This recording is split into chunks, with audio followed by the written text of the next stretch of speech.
Hello, and welcome back to The Argonaut with Jason Economou. I'm your host, Jason Economou, and today we continue our quest to address the housing crisis. In this episode, we are going to be interviewing my friend, Matt Jachowski. Matt and I first met each other when he produced MauiHaleMatch.org. That was a website that he created in the wake of the August 8th wildfires. And the website was intended to connect those who were displaced by the fires, renters in need of homes, with landlords who had homes. Through that process, Matt uncovered a lot of interesting data regarding rental housing specifically and the rates that were being charged in relation to what people could afford. And he kind of unlocked a new way for local policymakers, and in this instance, the federal recovery effort, to view Maui's housing market and to understand it. Before this, Matt wasn't involved in housing at all. Matt is a lifelong resident of Maui County, except for his educational stints. He was born and raised on Maui. He's a graduate of Maui High School. He holds a degree in physics and computer science from Stanford University. And he has had a pretty interesting background. He was the tech lead of an algorithmic trading team, and he is the co-founder and CTO of a cloud computing startup. Matt has always been involved in the community. He's been a judge for the Hawaii and Pacific Junior Science and Humanities Symposium, which is a high school STEM research competition for kids from Hawaii, Alaska, American Samoa, and the Pacific Territories. He's also a longtime judge with Maui County's Science and Engineering Fair, and he's a member of his son's school's parent-teacher student organization and an AYSO soccer coach.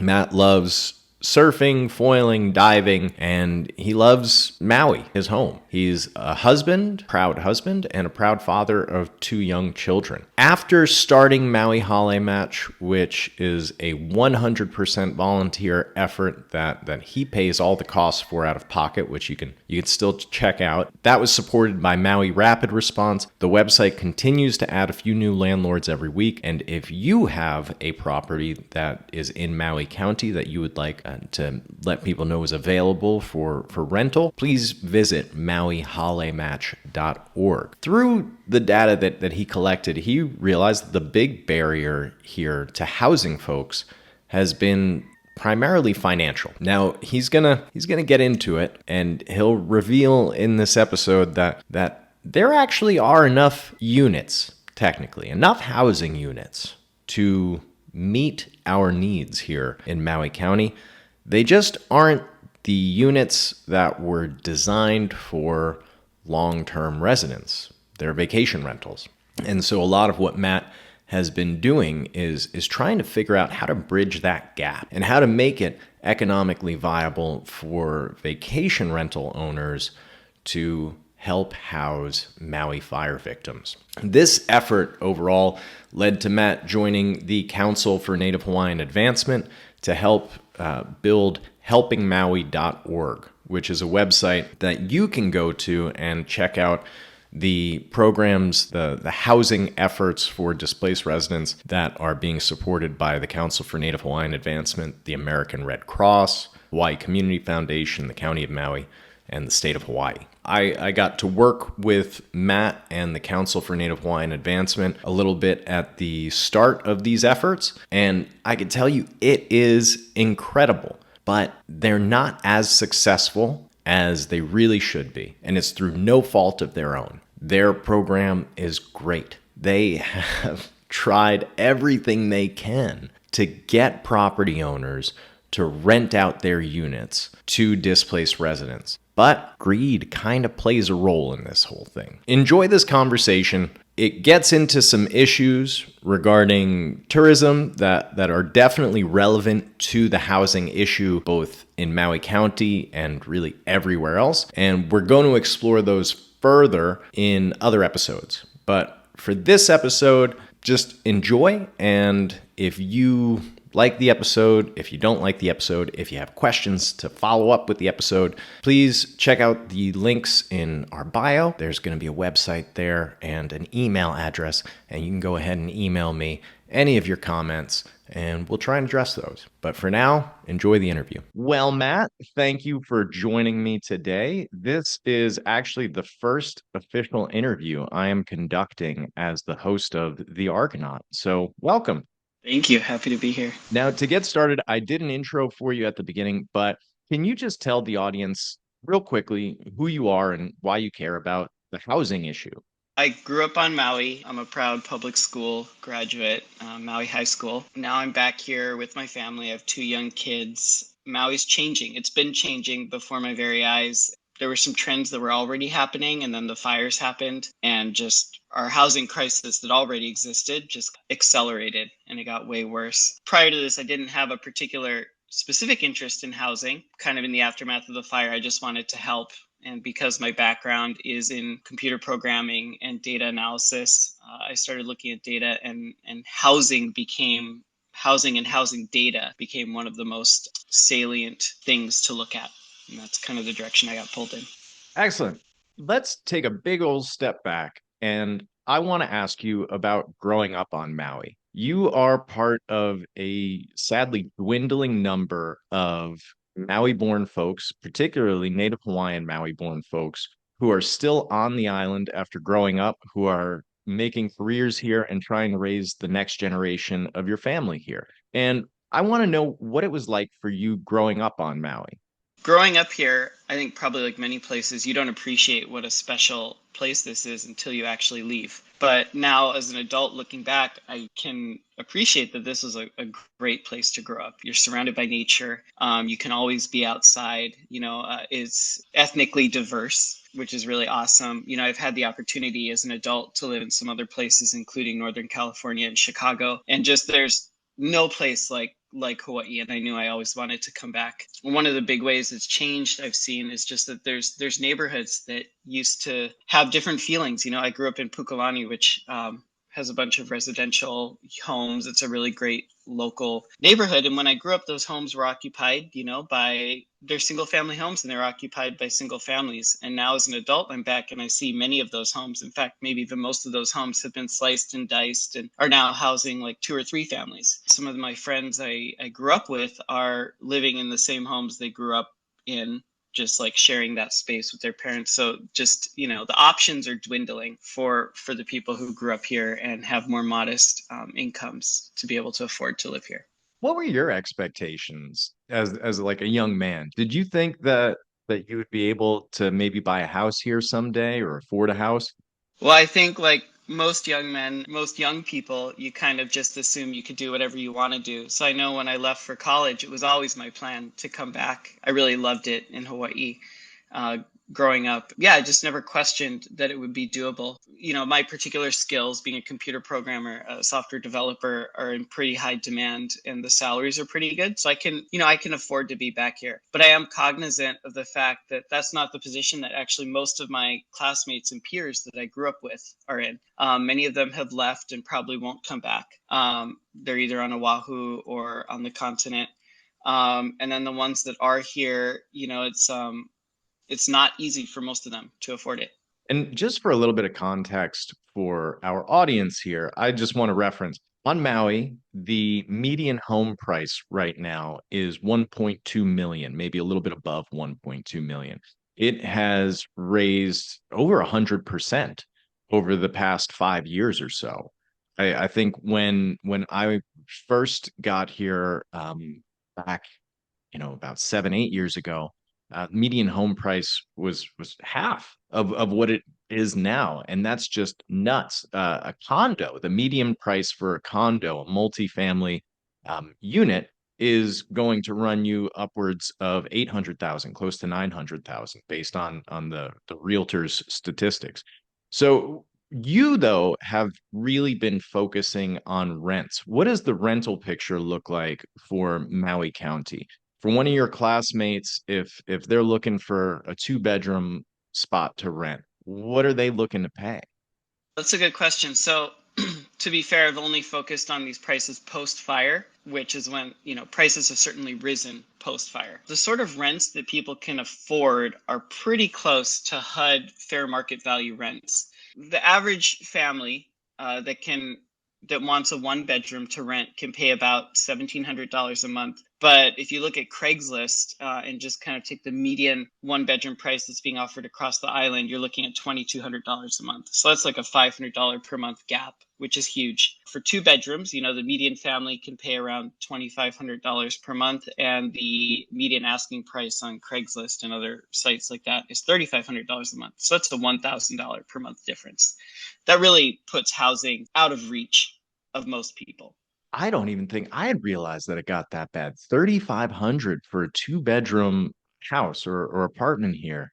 That's wild. And just for additional context for folks, that's generally what we would call an Ohana unit, or maybe what on the mainland is called an accessory dwelling unit. So this is going to be on a property that you're renting and you're sharing with usually the landowner or another family that's renting the main unit of the house. So it's not even like you have some plot of your own and a lot of your own space most of the time.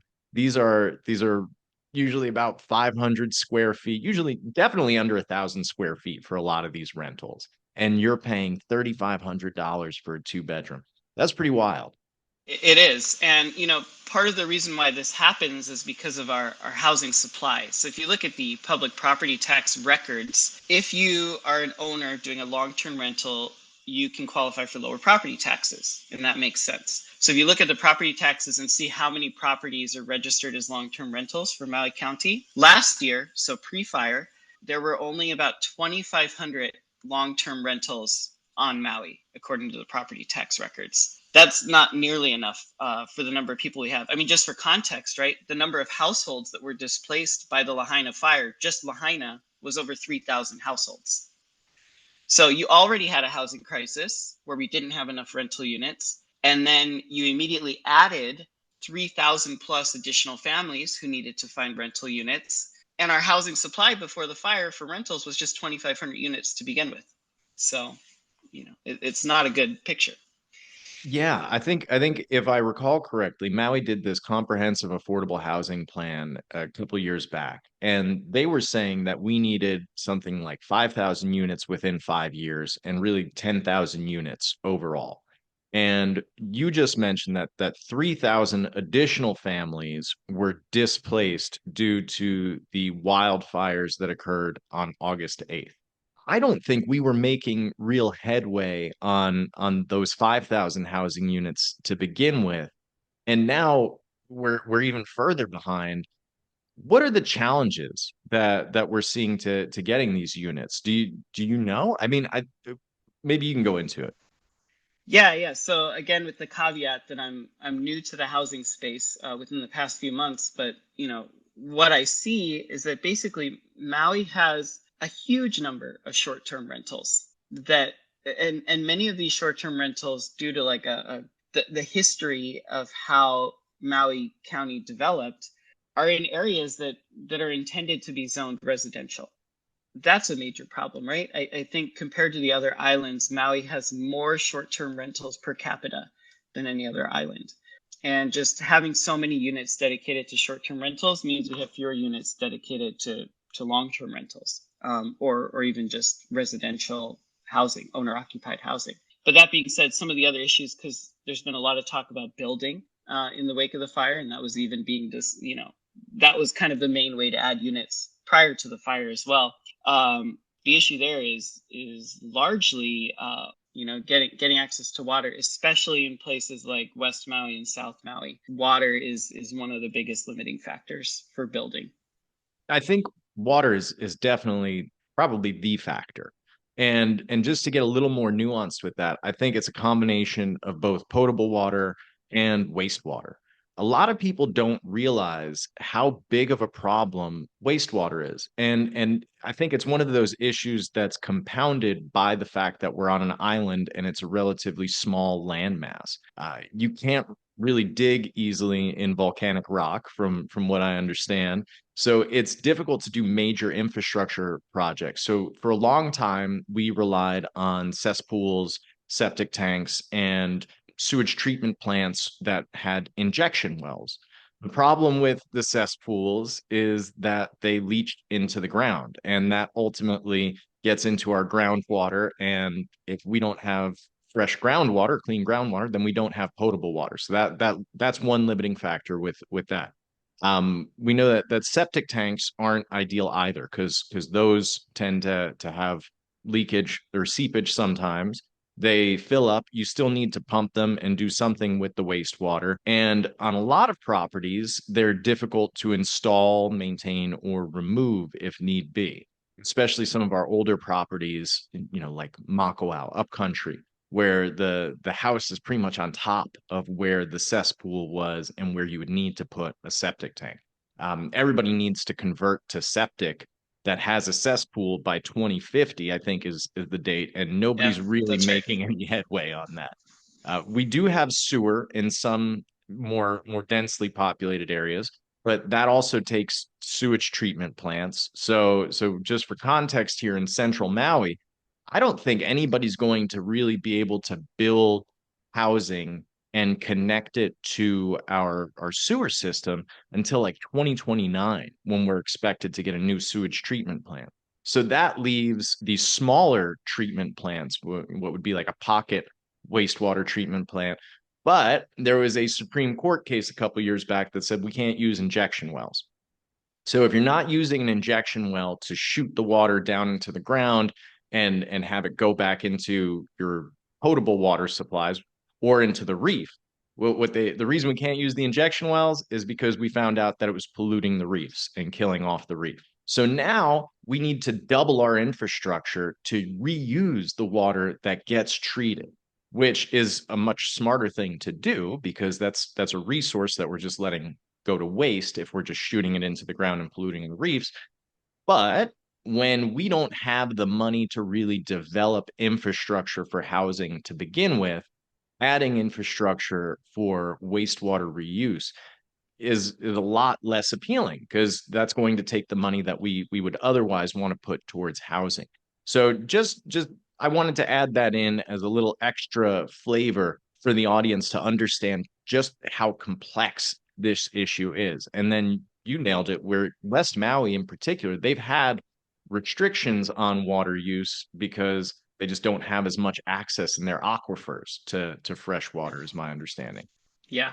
Yeah, and I'm not the expert on this, but there's a whole history also of water rights being controlled by large corporations, right? That stemmed from our agricultural days, and fights over water access between especially Native Hawaiians and these large corporations. So water is a really thorny issue, and it has really emerged as being the single largest factor blocking the ability to rapidly build on Maui.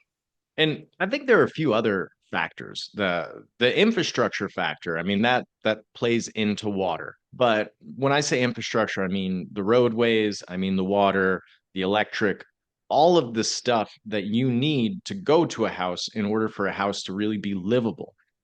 To extend that stuff, it costs a lot of money. And we haven't done a great job of planning for the future here on Maui, I think is one of the big issues. And oftentimes, when a project comes up, we realize that the government's probably not going to have the money to expend on that infrastructure. So we tend to put that requirement onto the developers. And that just drives up the cost of development. And then one of the other factors that I've seen is you get a lot of folks who come out, and they're commonly referred to as the NIMBYs, the not in my backyard group, who you'll hear it all the time. We're in favor of affordable housing.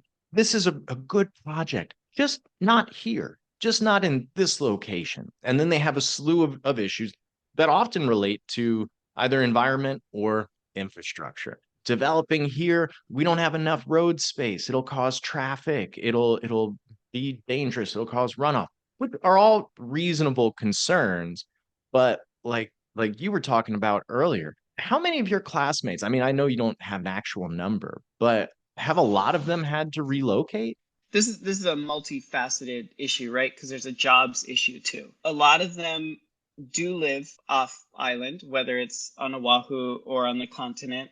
Some of that is due to there being more jobs available in different industries, and certainly some amount of that is due to the cost of living being lower. For the most part, my friends who did stay are employed in some fashion related to the tourism industry. Most jobs on Maui are somehow tied to the tourism industry. A lot of those jobs don't pay enough for people to afford to live here. So then they end up crowding into multi-generational homes or leaving. It's a very popular option to move to places like Las Vegas or Texas or Washington or things like that. And it certainly happens, and it's certainly accelerating in the wake of the fires.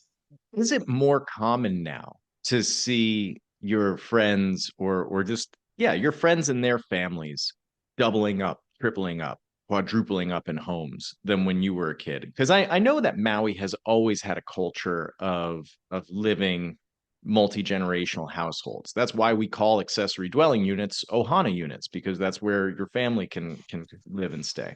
But what is that more common now? I can't say I had the best awareness as a kid of how people were living, but I can just say, based on my old neighborhood that I grew up in, most of the homes when I grew up, most of the homes were occupied by single families. And now when I go back, most of the homes are occupied by two or three families. So that to me just says it all right there. People are doubling up and tripling up to afford it. And one of the interesting aspects of that is that I don't think our zoning would really allow that.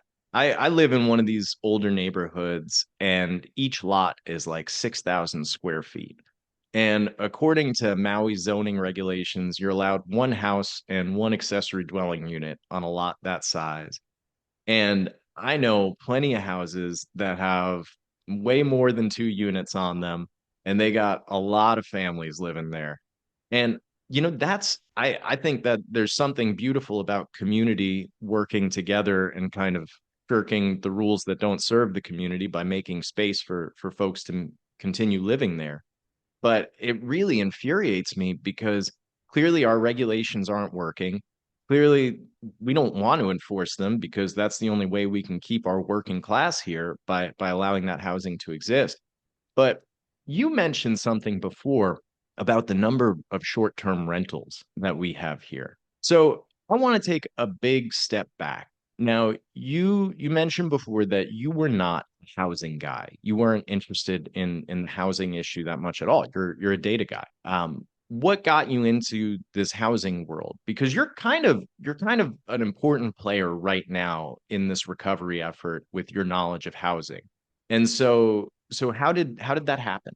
When the fires happened, my family, we're lucky enough to have a family home in Paia in addition to the home we live in Haiku. And, it'd be a place where all of our extended family who live on the mainland now would come and have a place to stay without having to pay exorbitant, short-term rental prices when they came to visit. But we knew right away we had to house a displaced family. It actually took us over a week to find a family that was a good fit for the property because the place was near an elementary school. We were really trying to get a family with young kids that could take advantage of the elementary school. And based on that experience of really wanting to do the right thing and provide housing to people, but not having an easy time to do that, I thought there's a better way to do this. And so I built a website called Maui Holly Match, which was just a way for people displaced by the fires to register their housing needs, and then local landlords and owners to list properties directly to them to help them find long-term housing. And that is what led me down this rabbit hole. I started collecting a lot of data on the housing needs of our displaced families. I was collecting data on what kind of housing these owners and landlords could offer. Actually, most interesting was kind of the lack of data on how much housing there was, because there weren't that many landlords and owners who were stepping up to offer housing. So that led me down this rabbit hole of looking at county property tax records, which are public for anyone to see. And there you start to see the short-term rental issue. So like I talked about, Maui, at least last year, only had about 2,500 long-term rentals. The number of short-term rentals, though, was 12,000, over 12,000 short-term rentals. And that's like a pretty jarring contrast And add to that the number of second homes, which is also over 12,000 second homes on Maui. So homes that are not the primary residences of the people who live here. And just seeing these numbers kind of started to make a lot of my personal experiences make sense. I've lived here back here as an adult now for 6 years, over 6 years. And the sorts of people you see buying homes, they're not the locals who've grown up here. They're not the children of locals who've grown up here. They're transplants from the mainland who, many of them can work remotely. Many of them can actually, work remotely in tech careers like I have, and they can afford to come here and they can pay prices that most other people can't pay. You see people buying second homes so that they can come visit more conveniently. And the data just really like resonated with me from seeing what I had seen more anecdotally as a resident here. That's wild. You just said that we've got roughly 24,000 homes that ostensibly are not being used as primary residences and probably not being used as long-term rentals. Yeah. And I mean, we've there's got to, there's certainly some that are misclassified. There's some people who don't go through the hassle of changing their property tax regime when they do it. But to the first order, right? These numbers are correct. yeah, and I'm pretty darn familiar with our property tax system here. So I'm going to do a recap episode of this one where I get into some of the nuance because you're absolutely right. There's a lot of folks who are offering long-term rentals, but they're currently classified as either owner occupied because they're on the same property as the homeowner, or they're classified as non-owner occupied because the homeowner just didn't realize they can get a discount on their property taxes by registering them. Or in order to register as a long-term rental, you need to have a year-long lease in Maui County. So a lot of folks like to do 6-month leases, which is the minimum that you could do in Hawaii to be long-term. And so they stay non-owner occupied. So we'll get into the nuance there, but let's just say, for argument's sake, that of those non-owner occupied properties and those short-term rental classified properties, of that mass of roughly 24,000 that you were talking about, probably I think it's pretty safe to say that half of them probably do belong in those respective categories. So why I'm going to ask you to play devil's advocate here because I know that you think those properties, those short-term rentals and second homes, what would you like to see happen with them? I don't want to speak for you. What would you like to see? Well, I mean, obviously, tourism is a really important industry here, and I don't think you can say get rid of all short-term rentals, but I do think that we have too many short-term rentals. I think that the balance of both short-term rentals and second homes versus the number of owner-occupied and long-term rentals we have here is out of whack. I think this is the job of especially our county government to incentivize the right sort of behavior. And I think the sort of incentives we've had over the past few decades have led to a situation where our housing supply is not meeting, the needs of the people who live here. There are people calling for blanket bans on short-term rentals or certain subsets of short-term rentals. And I think there is actually like a place to ban some amount of them. You certainly can't get rid of all of them for economic reasons.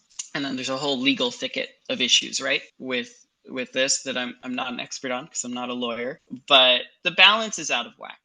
We should not have so many short-term rentals and empty second homes with the raging housing crisis that we have. We should be putting all that effort we can into building new units, but the reality is we cannot build enough new units fast enough. And so we need to somehow take advantage of the units we already have to house the people that need to be here. You where you left off with explaining your career and how you got involved in housing, you said that you put together the Maui Hale Match website. Is that website still active? Yeah, it's still active. I would say that when I first launched it, it was getting more activity, helping people find housing, connecting landlords and displaced families. In I would say about the past month or so, there's been a real big effort by both FEMA, the state, and also the Council for Native Hawaiian Advancement to house more people with financial assistance programs. So a lot of especially the landlord interest has shifted to those programs because they can get some financial support to house people, which I think is great. Maui Holly Match is just my project that I did out of pocket, and I didn't have money to give people rental assistance through the platform. So yeah, at the end of the day, I don't care whether people find housing through my website or through Craigslist or through FEMA or whoever. I just want people to find housing. But yeah, my site is still active, and we still have people signing up every week on both sides of the equation, the renter side and the landlord side. And I'm hoping it's helping people. I'll keep supporting the site as long as it is. Now, in addition to the site that you made and are still operating, what else are you doing to help with the housing crisis right now? Because of like the kind of unique data insights I was getting from running this housing platform, I started to get some time with our leaders who were trying to deal with the housing crisis, especially coming out of the fire. And I ended up being hired by the Council for Native Hawaiian Advancement to help them on housing. Council for Native Hawaiian Advancement is one of the largest nonprofits in Hawaii, and they're pretty involved with fire relief efforts. So now I work for them as their director of data and technology. My very first project was to really encourage them to try to get into the game of helping to house more families, which they were already working on. But I think with the data, they were able to kind of focus the efforts a little bit more. So that project can be found at helpingmaui.org, where we're asking both survivors to sign up, where we'll house them if we can find housing that matches their needs, and then owners, where they can sign up and potentially there's ways to bring financial assistance into the picture to help the renters afford their units. Cool. So what are those programs? Like how do they work? It's actually pretty complicated. People who got displaced by the fire who registered with FEMA, many of them will qualify for FEMA rental assistance. The real challenge with that is you cannot get they got some initial FEMA rental assistance immediately after the fires. But if they want to get continued rental assistance, they have to actually have a lease in hand already, and they have to have receipts of their security deposits and rent paid to present to FEMA and ask for continued rental assistance. So one of the really tricky things we're running into is that people can't afford to get into rentals in the first place because they don't have enough money to do it, or they're really scared to commit to paying a lot of rent without knowing for certain that they're going to get this FEMA rental assistance. But you can't get the FEMA rental assistance until you've already signed the lease and made that commitment. So that's kind of one of the ways this program is trying to help. This program is trying to help by saying like, okay, we're going to help you fill that gap between what you can actually afford and what the rent is asking. And we're going to do some calculations on the back end to have some confidence that you'll qualify and receive some certain amount of FEMA rental assistance that will fill the gap. And then we may fill the gap with other philanthropic funds as well. We have some funds from the Red Cross and some funds also from the Council for Native Hawaiian Advancement's own funds that they collected in the wake of the fire. It's very complicated, and it's really hard because even us trying to estimate how much FEMA rental assistance families will get, that's an imperfect process, and it's not guaranteed that the families are going to get that rental assistance. So we are taking on risk by running this program because there's a possibility that we house a family and then for whatever reason they don't get the FEMA rental assistance, or that FEMA rental assistance comes in at a lower rate than we were all projecting. So it's incredibly difficult. Now, last time we spoke before this interview, I think you were still working on trying to get short-term rental owners to convert to long-term rentals for the displaced Maui residents that were impacted by the fire. How's that effort going? Yeah, I actually think we've seen quite a big uptake in interest from the owners. This is for a few reasons. Obviously, you know about this, but the county passed a bill that reduces property taxes to zero if you rent to a fire survivor. And that reduction is for 18 months, if you register it by the end of this month, which is in a few days. At the same time, the governor has been really vocal about asking short-term rental owners to convert. And FEMA themselves, who have direct lease program where they rent properties and then place survivors into them, they've been working really hard to get the short-term rental owners on board.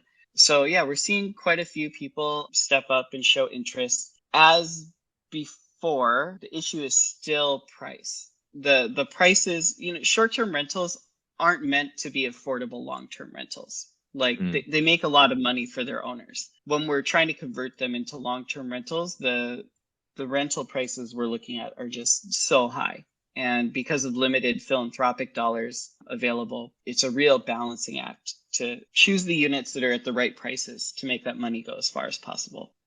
Can you give us an example of what you mean when you say the prices are just so high? Because we were talking about a two-bedroom going for 3,500 as Yeah. being pretty high just on the regular market. So what is so high compared to that? The going rate right now, and this has kind of maybe been artificially set by the governor, but the governor made an announcement that the state thought that we should be willing to pay $5,000 for a one bedroom, $7,000 for a two bedroom, and $9,000 for a three bedroom unit in West Maui specifically, which is where most of our families want to live. And actually, unfortunately, where we have the most expensive short term rental units. So those are kind of the baseline rates. FEMA is paying rates around that. To make matters worse, a lot of these units also have very high HOA fees and often high utility costs as well. This was just in Civil Beat yesterday, so I can talk about it. But FEMA's going in and paying baseline rates around what I talked about, and then also paying HOA fees and utilities. Wow. So so all in, right? You're talking about like higher than those numbers for each of those units. These prices are supposed to be specific to West Maui, but they're definitely inflating prices in South Maui and in other parts of the island. And there is no doubt that many owners who sign up for this program are making more money than they were making with short-term renters. I don't know that that's a good thing. That's certainly not something I would have wanted to do at the outset, was to pay more money than they were making from short-term renters. But that's the situation we're in now. I've actually done analysis of Airbnb data on how much money short-term rental owners typically make in a year. Those rates that were set by the governor before, the 5,000, 7,000, 9,000 for one, two, and three bedroom units, those were already higher than the median equivalent rents that these owners were making on Airbnb prior to the fire. Now you add in the HO fees and all this other stuff, and we're much higher than the median STR owner was making pre-fire from short-term rentals. So, not a great situation. On the other side of the coin, we also have to house people and get them out of hotels. I am worried about what the future looks like with inflation and stuff. I don't know. That was a long rambling answer. That was exactly the answer to the question that I asked. I think the term for what you're seeing is called disaster capitalism. It's Yeah. it's profiteering in large part. That's wild. They're paying the HOA fees too. I hadn't realized that they were picking up that cost between the taxes, the HOA fees, and Oh, then yeah. The taxes are the other part, right? That aren't really being like accounted for when we're talking about these rentals, because the owners are also saving money on the taxes on the because back that end. tax classification, the short-term rental tax classification is, I think maybe the second highest or third highest tax rate in the county. And those Yeah. short-term rentals are assessed at pretty high values. So if you're paying one of the highest tax rates per $1,000 at one of the highest assessments in the area, that's a significant portion of revenue for the county that's going missing while also staying in their pockets. And Yeah. and then the HOA fees are significant, but the rents on top of that. So nobody's this isn't really as humanitarian as a move as some folks might think. No, and I will say, trying to make this happen, trying to be one of the people working on one of these programs, it's been pretty discouraging to see how nakedly motivated by money some people are. That is not everybody, right? Especially the folks coming to Maui Holly Match. They tend to be locals, and many of them are just trying to help, and some of them are offering below market rents and trying to help. But especially in this STR world, where STRs are large, many of them are investments for people. People are really treating them as such and trying to maximize the amount of money they can get from their investments. And as a community member who lives here, who is just trying to help, it's kind of sometimes it makes you lose your faith in humanity to see the greed that's involved. And I think it makes this whole scenario really complicated because it compounds a much older issue, which is the role of tourism in Maui's economy and really Hawaii's economy. And that's something that I need to do a different series on because that's a whole world unto itself. We as a community made a very conscious choice to pivot to tourism from agriculture in the past. And we thought we were putting in certain safeguards trying to geographically limit the impact of tourism, but it has consumed a large part of our economy.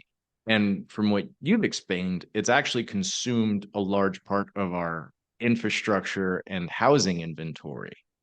And so that's where we get into this really dangerous territory where we need tourism for, like I mentioned before, the tax revenue, the jobs, just everything else. But because of how popular and important tourism is, it's gobbled up the housing that might go towards the folks that tourism necessitates to keep this engine running. So the term extractive comes up a lot, and this is one of those examples as to how it can be extractive because it's using infrastructure, it's using housing, and that's causing folks to have to leave and sacrifice who are supposed to be the beneficiaries of this industry. Exactly. Yeah. Just what you said, right? Like we should have jobs here for the people who want to live here, who have ties here, so they can survive and be here. But it's kind of working the other way around, right? It's like these industries are here and they're the kings and they need workers. They'll get those workers however they want, but there's not really like a huge concern for the priority is flipped. You know, it's industry first, people second, but it should be the other way. It should The be wild community and thing, people first. absolutely. I agree because without the community is what makes Maui special. It's the people that make Maui special. If somebody books a Maui vacation and they spend, a ton of money, and then they come here and it's all just transplants from the mainland, wealthy transplants from the mainland, it's not the same experience. Even the folks that come to Maui and only stay at the resorts, the large appeal of the resorts, as I see it, right now is that they integrate cultural aspects and cultural education. If you go to any of the Maui resorts, there's going to be a certain bit of, kitschy Hawaiiana that goes on. But there's also cultural practitioners who make good money being a part of that resort. And that's sort of the highlight of it. But if we just get rid of that, even those cultural practitioners who bring that local flavor, they're not going to be able to stay. And the really infuriating thing to me about what you're saying with these rents on the west side, if anybody's listening that's not aware of what happened in Lahaina on August 8th, stop this and go ahead and Google it. Because this was national major news. And I think it's going to be maybe the defining moment in Maui's history for this century. I was growing up in New York during 9/11, and this might be a controversial thing to say, but to me, Lahaina, the loss of Lahaina was it's possibly more impactful for this community. Because if you look at what happened with the World Trade Centers, those were places of commerce. Yes, a lot of stuff got destroyed. Lots of people lost their lives. It was a terrible tragedy. I'm not trying to minimize that at all. But what happened in Lahaina was literally an entire community, a city that has stood for, you know, generations, has had multiple identities as the seat of a kingdom, as a whaling village, as a plantation town, and as a center of commerce and tourism destination more recently. All of that history was completely wiped out. The number of structures was something like 3,000 plus structures, and 2,000 of those were homes, just completely destroyed overnight. And to rebuild it's going to take a couple of years just to clean up. And then to put in infrastructure and to rebuild, we're talking about a very long-term process. I think upwards of 80% of all of the properties there were either underinsured or uninsured. So even the landowners and property owners that had been there in many instances for many generations, they don't really have a viable path forward. to rebuild. So that's why I say that this is one of those defining moments and so devastating. But also, I want to bring up that point because if you're a tourist coming to Maui right now, West Maui is not the ideal place to be staying. The idea that these folks who have these short-term rentals in West Maui are getting 100% occupancy rates from Airbnb and that they need to be paid for the maximum possible amount of recuperation from what they could have been paid hypothetically as short-term rental owners is wildly appalling to me. And are And you should have like an insane level of participation. Are you guys still struggling to find houses for folks? I would say at this point we have enough. I don't know that we have enough housing, enough landlords who step forward to house the 3,000 plus displaced families, but we're much closer than we used to be. And there's actually a lot of just operational issues to work through on onboarding units, getting leases signed, walking through properties, things like that. Now, this sounds like an incredibly costly program to run. If anybody wants to donate money to help in the philanthropic dollars, where should they go? So the Council for Native Hawaiian Advancement has a Kāko'o Maui Fund. Kāko'o is the Hawaiian word for help. So money donated to that will definitely help this effort. And then the Hawaii Community Foundation, they've received the most amount of philanthropic donations to help with the wildfire. And they've done a very good job of deploying those dollars to the places where it needs to be. They support our program as well as other very important programs that are helping the Lahaina families. So those would be my top two recommendations. Excellent. I'll put links to those with the show. Now, you've been extremely generous with your time, and I'm going to let you go here. But if you had the power to change something on Maui to help handle this housing crisis, I'm taking Matt and I am putting a crown on him. I'm making you king of the universe for a day. What would you like to see change? This is a huge question. I'm going to give you two answers. I'm going to give like a short term answer and a long term answer. But the short term answer is that, I feel so bad for these families that have been displaced, that have been forced to live in hotels or leave the island. And if I could just snap my fingers and make housing appear for them, whether it was new housing that was constructed or a bunch of STR units that would be willing to house them for a year or more, I would make that happen because they've gone through enough, and it's not okay, the situation that they're in, bouncing between hotel rooms or being forced to leave. Longer term, I would just majorly shift that balance between short-term rentals and short-term rentals and second homes versus owner occupied and long-term rentals. We need way more supply on the owner occupied and long-term rental side, and we need it. The supply would help with the affordability issue as well, because the supply we have is way too expensive. And that would help so much. If people could afford to live here, if people could find housing here, just life would be so much better for a lot of people. I agree. I I think as terrible as it sounds, the fact that these folks from Lahaina are part of the conversation now seems like it makes housing more of a real possibility. It sounds weird, but I think we as a society, culturally, we tend to look at folks that are either economically insecure or homeless, particularly the homeless. And we look at them as though it's their fault all the time, 100%. That they're there because they deserve it. So we don't need to worry about handouts to them because it's some sort of moral failing that got them into that position. I don't think we consciously do that as a society, but I think it tends to just come up in our thinking and it's an unconscious bias. I think when it comes to the folk from Lahaina, these are people all across the economic spectrum. The fire was indiscriminate against millionaires as much as it was against folks who only had $30 in their bank account.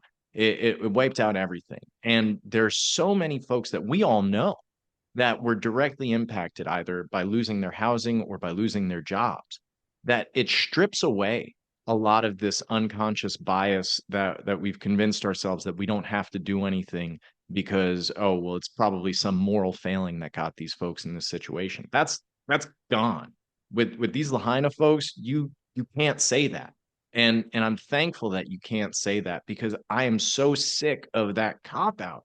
This idea that all of us are where we're at because we absolutely deserve it. And if I'm a millionaire, it's not because my parents started a company and gave me a job right out of high school and set me up with my first sales, and that's why I'm a millionaire. No, no, no, it's because I worked so hard. That's a lie. And it's the same lie when it comes to folks who are poor. Granted, in some situations, in a lot of situations, it is undeniable that our actions bring us to the places we are in life. But there's a lot of other situations where if you were never taught anything about finances, you were never taught the importance of education, you were never taught that you could be something more than you start out as, then how could you possibly be expected to rise up in this world? And and Matt, I am just so thankful that folks like you are around, where I was talking to you back when you started Maui Holly Match, and yeah, man, you weren't getting paid for it, and you are absolutely brilliant. And I'm so glad that brilliant folks like you are stepping up, re-entering their community, trying to make a difference that'll actually help folks. So I just want to say thank you. I think you're one of my Argonauts, man. You're a hero as far as I'm concerned. So thank you so much for giving me your time and for giving this community the work that you've put in. Yeah, mahalo, Jason. I appreciate you, and you're doing some really great stuff too. You've been really involved with the community, so since before the fires. So thank you for all of that. All right. Well, I'll talk to you soon, friend. All right, bye.